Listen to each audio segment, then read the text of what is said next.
Exodus 33 when God says, look, I'll give you the promised land. Go, here's everything you ever wanted, right? He says in fact, verse 2, he says, I'll send an angel before you, and I'll drive out the Canaanites, the Amorites, the Hittites, the Perizzites, the Hivites, the Jebusites. Go up to a land flowing with milk and honey. But I will not go up among you, lest I consume you on the way, because you're a stiff-necked people. He says, man, here's everything you ever wanted. Here's the promised land. Go. I'm even going to send an angel. He'll prepare the way. You can have it. And you know Moses' response was, no way. It's not good enough. I don't want that. I don't want that unless you go with us. I don't want to go. I'm not going unless you go, God. I don't want to be. I don't care.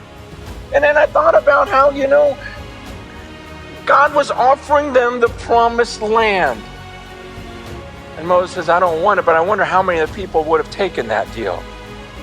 You want a big church? Here's a big church. You want a big church? Is that what you always wanted? To have a big church? Did you want to grow? Here, have a big congregation. Are you happy now? You want to write a big book? You want a best-selling book? Here, let me give you the thoughts, and you just pen it out, okay? You're gonna write a great book. Go on, do that.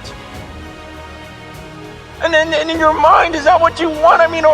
Where's devoid of God, or do you want him with you? I had to be back there just repenting again and coming before God and going, God, I don't want to just get up there and preach a sermon where everyone says, oh, that was good. That was a great sermon. Man, that was the best one of the whole conference. Man, way to go. I go, no, God, I don't want that. I just want to know you're here with me. I want to know that when I'm on that stage, you're right here. When we pursue these things and these things that we want that are good things, but at the end of the day, does it drive you crazy unless you know God is with you? Don't just give me what I want in the flesh, God. I have to have you. How badly do you want Jesus? How badly do you want to know that even as you're sitting there right now listening, it means the world to you, everything to you, that Jesus is right there with you. His presence is with you. His Spirit dwells in you. And you go, that's all I want. That's all I want. I just have to have you with me, because we start praying for all these other things. And unlike Moses, we're happy and we're pursuing this promised land and forgetting all about this relationship with him. But I love Moses' words. If your presence will not go with me, don't bring us up from here. I had a phone call maybe a month ago from one of my heroes, and he was crying because he had heard of another moral failure here in America and just started crying. He just was crying for the country, crying for the pastors that he's met here, not in any judgmental way. He was just sad. And he goes, Francis, it feels like the people in this country are fine. They're content. They're happy to just meet with Moses rather than going up the mountain themselves. Man, do you understand? You can actually go up the mountain, but most of us are dying to take a picture with Moses, dying to go, man, Moses, wait, you talked to God, you met with him, what was that like? And our churches are filled with people coming to hear from Moses. Hey, Moses, were you with God this week? Did you tell me about it? Tell me about it. And our job is to go up that mountain ourselves, but then to direct our people and go, no, you can actually walk up there. I'm telling you, you've got to get to him. You've got to come into your presence. You can stand before that burning bush. You can stand before the God who dwells in unapproachable light, like just you and him. When's the last time you just walked up the mountain by yourself?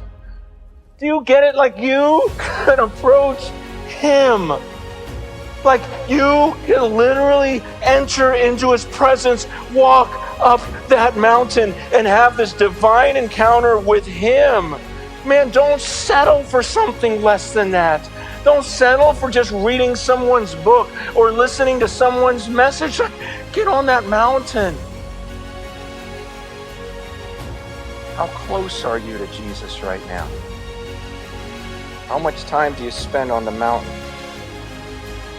I mean, what else matters? You guys, this isn't rocket science. I mean, you look in the scriptures, it's always been about those who knew Jesus, who really knew him and what he did through those people.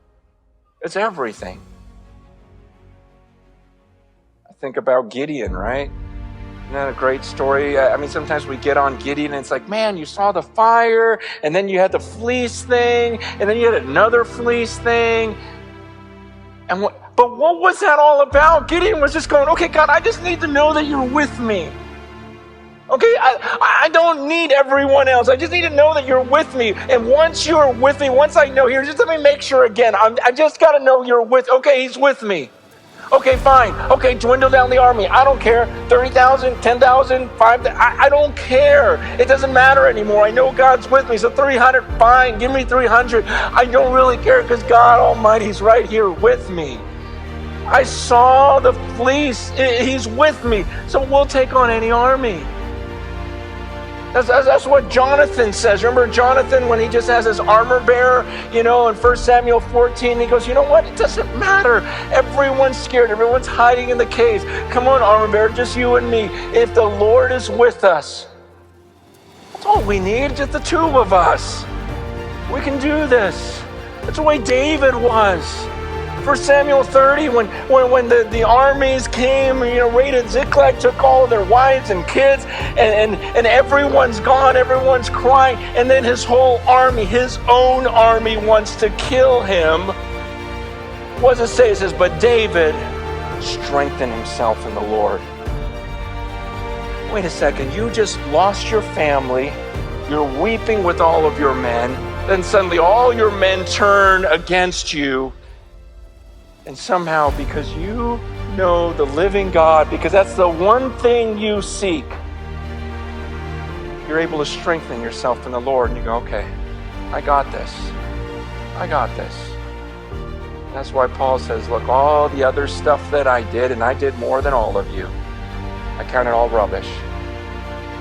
I just want to know Christ. I want to know everything about him. I want to feel his suffering. I want the fellowship. I want to be like, oh, just like you suffered, look, I'm suffering with you. I want everything. I just want that fellowship with Jesus so much.